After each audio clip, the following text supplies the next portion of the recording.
Good evening. This is Dr. X.H. Balthazar. In lieu of someone else's story tonight, I've decided to share with you the story of my childhood. I did not just come to be an investigator, you see. While I was always a curious little boy, there were events that took place which seemed to pull me into my current role. I began writing down my memories after realizing that they might be forgotten. Please do not worry. I can assure you, I am fit as a horse, but as the years progress, I felt it necessary to put pen to paper. In the year 1912, I was the ripe old age of 6.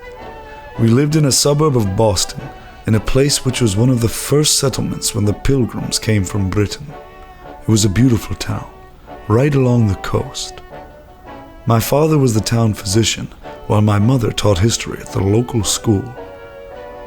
I suppose both professions made an impact on me. In the afternoons, Mother and I would walk home and often stop at the market to procure some fresh produce for dinner. On some occasions, Mother would need to stay late. She trusted me enough to get myself home if need be. Our town was small enough that everyone knew one another, and small enough that crime did not really exist. It was a cool day in December that I found myself on my way home alone. The science fair was the next day, and I was to excavate a fossil from a rock. Father had made the entire contraption. I am still not quite sure how. On this day, I decided not to walk through town. It was snowing and I preferred to go into the fields and make a snow angel. There had always been legends of witches in our town. Some believed in them. My mother most certainly did not. Father would always stay quiet when people spoke of witches, so I assumed he was also not a believer. The legend goes that in the year of 1671, a woman, about the age of 30, began to cast spells on the townspeople. Their crops went rotten, the livestock died, and no babies were born for more than 1 year. One night, after a riotous speech in the town square, Randall Marbank convinced his neighbors that this woman was a witch and must be put to death. They went to her home and forcefully dragged her into a field where they burned her at the stake. Some say you can still hear her screaming from that field, but only on the blood moon. My friends had told me this tale, and it terrified me. I was a child after all, but it was also intriguing. I thought about who she was, and had she really had the power to do this? Could it be true, or was there simply another explanation? It was a mystery. But that day in the snow changed everything. My mission was snow angels before supper. I went to a huge clearing on the hill, lay down, and swung my arms and legs back and forth. She was a beauty. I repeated this perhaps 8 or 9 times. It was wonderful. And then the snow began to melt, but not everywhere, only my angels. It was as if the ground had swallowed them whole. There was a black mud that seemed to bubble where the angels had been. What was this place, I wondered.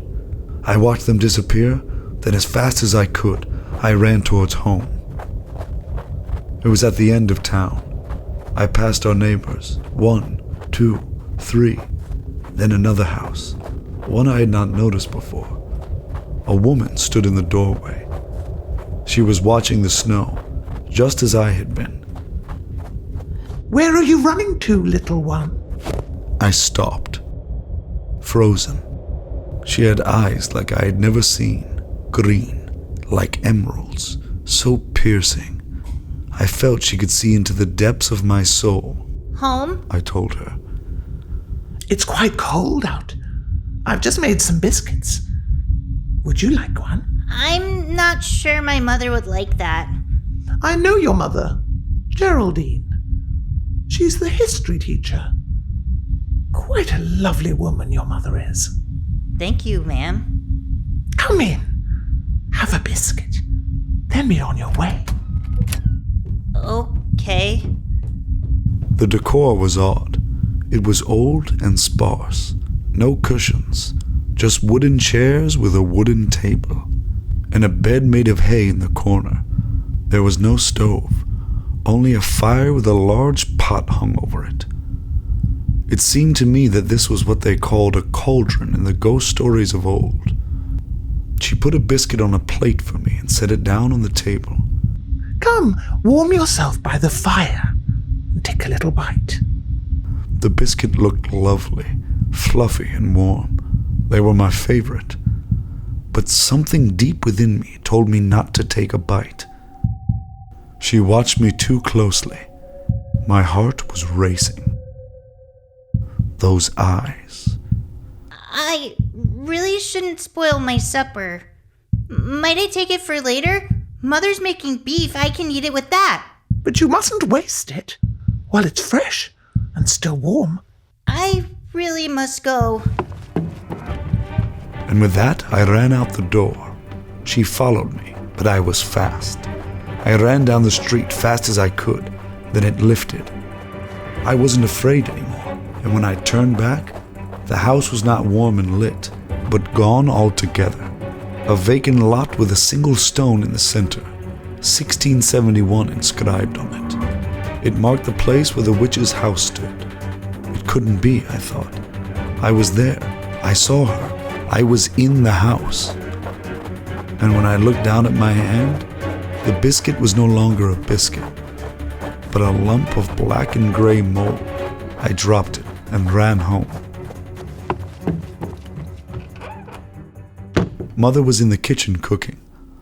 Father was smoking his pipe by the fire.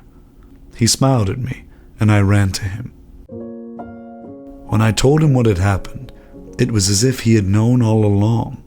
He placed his pipe between his teeth and rolled up his sleeve.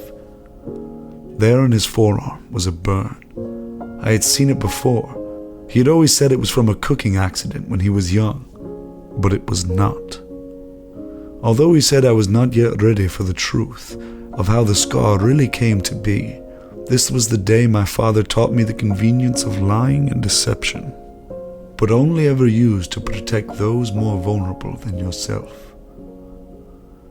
Then he revealed that he had seen the witch as well, but only once and never since.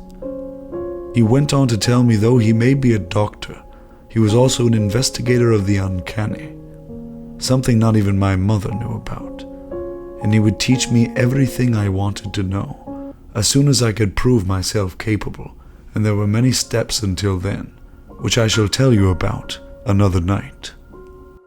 That is all for now. Thank you for tuning in, listeners, and until next time, goodbye and good night.